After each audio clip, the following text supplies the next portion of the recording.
Hello everyone. तो आज हम लोग लेकर आ गए हैं paper pattern and chapter wise weightage for biology. ठीक है, बायोलॉजी में किस तरीके से आप लोग स्कोर कर सकते हो, वेटेज किस तरीके का है, कैसे कैसे क्वेश्चंस आते हैं, क्या अभी भी बड़े क्वेश्चंस आते हैं या फिर छोटे क्वेश्चंस आते हैं, जैसे आपको 10वीं में ऑब्जेक्टिव टाइप था, क्या अभी भी वैसे ही है या फिर अब अलग है ना। सो ऐसे ऐसे क्वेश्चंस कैसे कैसे पूछते हैं, सब कुछ मैं आज आप लोगों को बताने वाला हूँ। सबसे पहले हम लोग डिस्कस करेंगे पेपर पैटर्न, फिर उसके बाद आप लोगों को मैं डिस्क्रिप्शन में प्रोवाइड कर दूंगा लिंक इसके पीडीएफ की, एक सैम्पल पेपर और उसके चैप्टर वाइज वेटेज के साथ। ठीक है, तो चलिए देखते हैं इसका पेपर पैटर्न कैसा है। Paper pattern same as physics chemistry के जैसा है। ठीक है, उसका आप लोग जानते हो तो इसका भी जानते होगे, बट फ़र्क ये है कि आज मैं आप लोगों को बताऊंगा कि किस तरीके से मतलब क्वेश्चंस आ सकते हैं ना। मतलब आप लोगों को ये तो पता है कि पेपर पैटर्न कैसा है, बट कौन से सेक्शन में कैसे क्वेश्चंस आएंगे ये आपको नहीं पता है ना। चलिए बताते हैं फिर। सबसे पहले सेक्शन ए। सेक्शन ए का वही पुराना खेल है, 10 MCQ, मतलब क्वेश्चन नंबर 1 का ए, क्वेश्चन नंबर 1 10 MCQ, 10 MCQ रहेगा इसमें आप लोगों का, और ईच कैरिंग 1 मार्क्स, मतलब 10 मार्क्स। फिर क्वेश्चन नंबर 2, इसमें 4 वेरी शॉर्ट आंसर रहेगा, 4 नहीं यार 8 वेरी शॉर्ट आंसर रहेगा, जो रहेगा आपका 8 मार्क्स का। याद रखो ये कहीं से भी पूछता है, और अगर आप किसी 12वीं के स्टूडेंट से पूछोगे अब के और पूछोगे आपके मार्क्स इतने कम क्यों आए, तो वो कहीं ना कहीं इसी को कारण बताएगा, सेक्शन ए को। मेरे खुद का कारण यही है इतने कम मार्क्स आने का, कि यार सेक्शन ए में जो ये 18 मार्क्स का आता है ना, इस 18 में से मतलब हम क्या सोचते हैं कि यार 18 में से 14 निकाल लेंगे, 16 निकाल लेंगे, 15 निकाल लेंगे। निकलता कितना है पता है? 10, 8, 6। केमिस्ट्री में सिर्फ 8 निकला था मेरा सेक्शन ए में। 6 MCQ राइट थे और 2 1 सेंटेंस। सोचो यहीं पे दिक्कत हुई। तो ये सेक्शन ए को संभाल के रखना। कैसे संभलेगा? नॉलेज रहेगी तभी संभलेगा। थोड़ा सा लग भी रहता है ना। Let's talk about section B.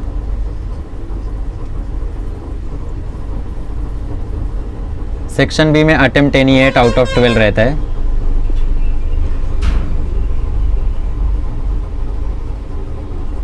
Biology है, ठीक है।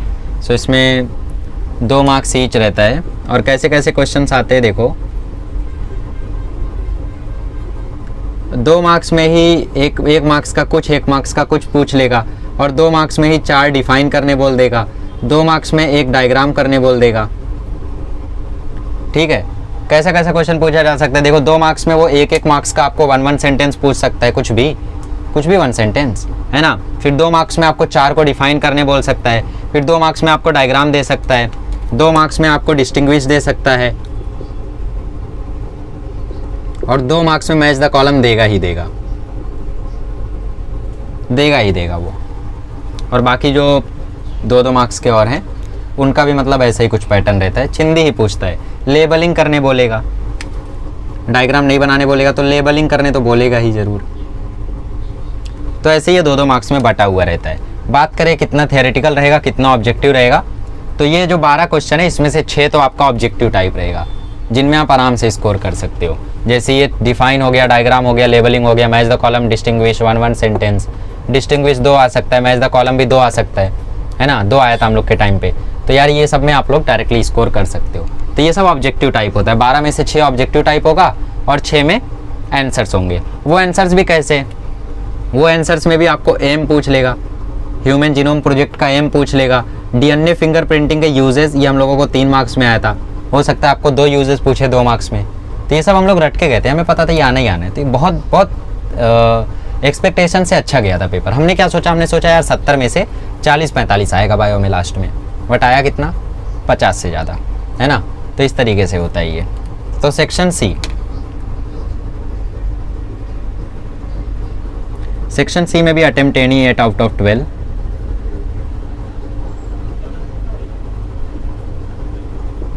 3 मार्क्स ईच।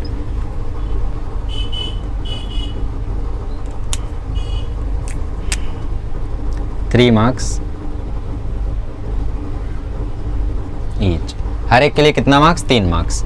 इसमें भी आपको सेम है, डिफाइन करने तो नहीं बोलेगा, बट इसमें डायग्राम फिक्स है, डिस्टिंग्विश फिक्स है, मैच द कॉलम फिक्स है, ठीक है, ये सब चीज़ें इसमें फिक्स हैं। देखो फ्लो चार्ट आ सकता है,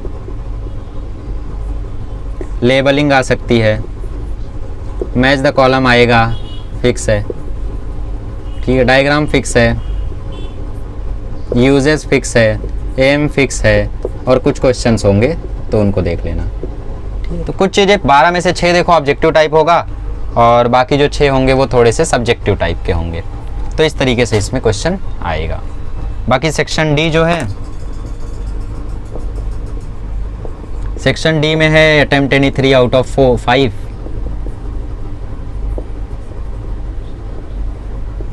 ये 5 भी डिवाइडेड है 2+3 फॉर्मेट में। 2 क्वेश्चन जो रहेंगे वो डिवाइडेड रहेंगे 2+2 के केस में, और जो 3 रहेंगे ये फुल सब्जेक्टिव होंगे। मतलब 2 क्वेश्चंस ऐसे होंगे जिनमें आपको 2 मार्क्स मिलेगा पहले क्वेश्चन का आंसर करने पे, 2 मार्क्स मिलेगा दूसरे क्वेश्चन का आंसर करने पे, और 3 क्वेश्चंस ऐसे होंगे जिनमें एक ही क्वेश्चन रहेगा, वो बोलेगा draw the schematic diagram of human heart and explain it's working, ठीक है, तो वो हो गया पूरा 6 मार्क्स का। फिर वो बोलेगा draw the schematic of this human health and disease में जो भी एंटीबॉडी थी उसका स्कीमेटिक, उसका डायग्राम बनाओ और उसके बारे में थोड़ा सा बताओ, ठीक है। तो ऐसी ऐसी चीज़ें वो पूछ लेगा, explain the involvement of hormones in menstrual cycle, तो ये सब पूछ लेगा वो। तो 3 फुल सब्जेक्टिव होंगे, कैसे होंगे, फुल सब्जेक्टिव, फुल थियोरेटिकल, और 2 ऐसे होंगे जिनमें 2+2 में वो डिवाइडेड रहेगा, ठीक है। इसमें कैसा है, इसमें है 4 मार्क्स ईच,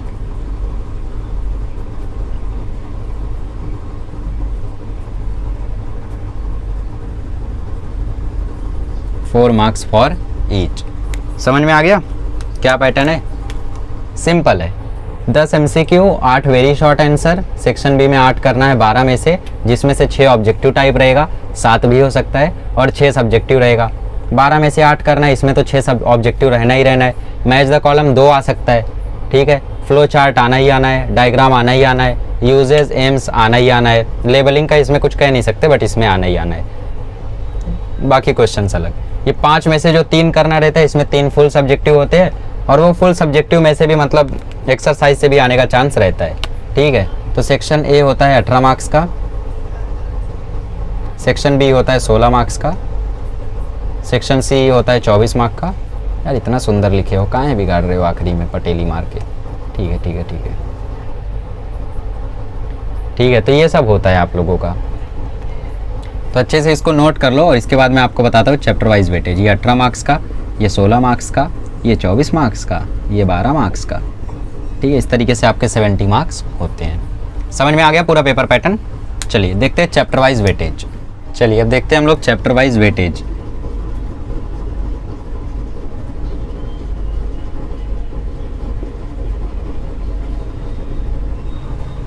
ठीक है,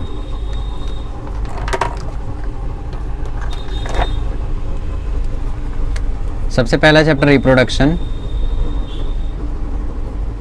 लोअर ऑर्गेनिजम्स, फिर हायर ऑर्गेनिजम्स, फिर इनहेरिटेंस एंड वेरिएशन, फिर molecular basis of inheritance, plant water relation, है ना। अच्छा, origin and evolution of life,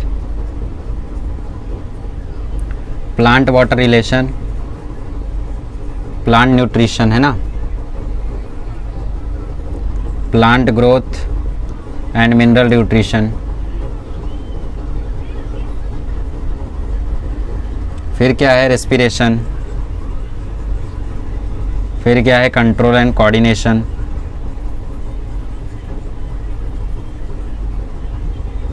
control and coordination के बाद है human health and disease, enhancement of food production,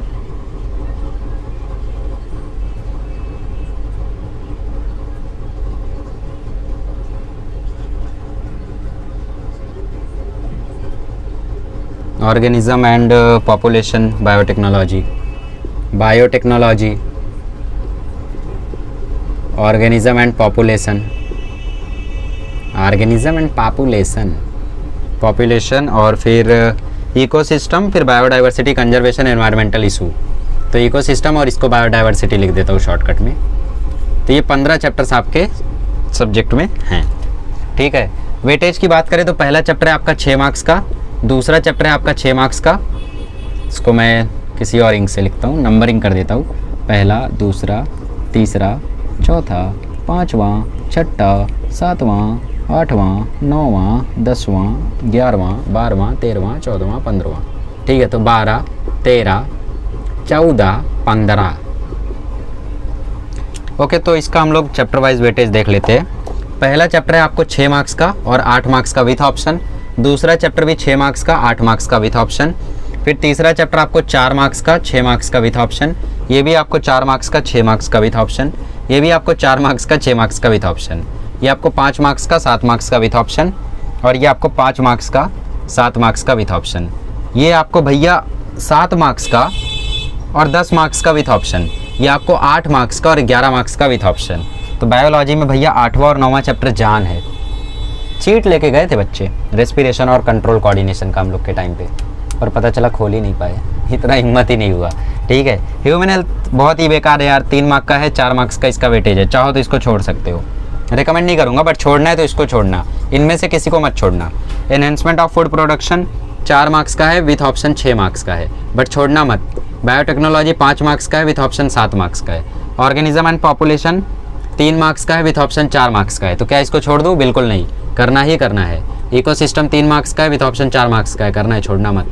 ये भी 3 मार्क्स का, विथ ऑप्शन 4 मार्क्स का है, बट करना है। चिंदी आता है ना क्वेश्चन, इसीलिए तो छोड़ना ही है। तो ह्यूमन हेल्थ एंड डिजीज छोड़ो, क्योंकि चैप्टर बहुत बड़ा है और वेटेज सिर्फ इतना। ये चैप्टर्स छोटे हैं, वेटेज भले कम है बट छोटे हैं, तो इनको ज़रूर करना। तो ये सारे चैप्टर्स को करो, और सबसे इंपॉर्टेंट वन देखो, जो मैं बोर्ड एग्जाम में गया था पर्सनली करके, वो चैप्टर की नंबरिंग मैं आपको देता हूँ। 1 2 3 4 5 6 7 11 13 14 15 इतने चैप्टर्स ही करके मैं गया था बोर्ड एग्ज़ाम में बायो के, क्योंकि मेरा बायो है नहीं है ना, मैं पीसीएम का स्टूडेंट हूँ, तो ज़्यादा टाइम भी नहीं बचा था। तो लास्टली मतलब हम लोगों ने डिसाइड किया कि यार कुछ चैप्टर्स, कुछ सब्जेक्ट में कुछ चैप्टर्स रिड्यूस्ड है ना, कुछ चैप्टर्स में काफ़ी कुछ रिड्यूस है, तो उनको हम लोग ज़रूर करके जाते हैं। तो ठीक है, अजीब लग रहा था, हाँ, तो उसको करके हम लोग गए थे। 5 6 7 में जैसे काफ़ी कुछ रिड्यूस था, तो उसको सबसे पहले कंप्लीट किया। 13वां 14वां 15वां किया, फिर पहला दूसरा किया, तीसरा तो यार 9वीं से रिलेटेड था, तो वो तो आधा आता ही था, फिर चौथा किया ना। तो ये चैप्टर्स हम लोग करके गए थे। बात अलग है कि बोर्ड एग्जाम में ह्यूमन हेल्थ एंड डिजीज से जो क्वेश्चन आया वो मैंने कर लिया, क्योंकि मैंने लेक्चर सुना था और थोड़ी मोड़ी बातें मेरे को याद थी, तो वो चीज़ कर ले गया, जबकि मैं पढ़ा ही नहीं था इसको। और कमाल की बात ये भी है, बायोटेक्नोलॉजी से जो क्वेश्चन आया वो भी मैंने सॉल्व कर लिया। ठीक है, नसीब अच्छा था, मतलब वो क्वेश्चन आ गया। पूरे चैप्टर में मेरे को वही चीज़ आती थी और वही आ गया, तो लक अच्छा था। देख लो, नोट कर लो, एसएस वगैरह ले लो, एसएस स्क्रीनशॉट। ठीक है, चलिए अगले लेक्चर में मिलेंगे, तो हम लोग डिस्कस करेंगे पेपर पैटर्न ऑफ इंग्लिश। ठीक है, चलिए मिलते हैं अगले लेक्चर में। Thank you so much.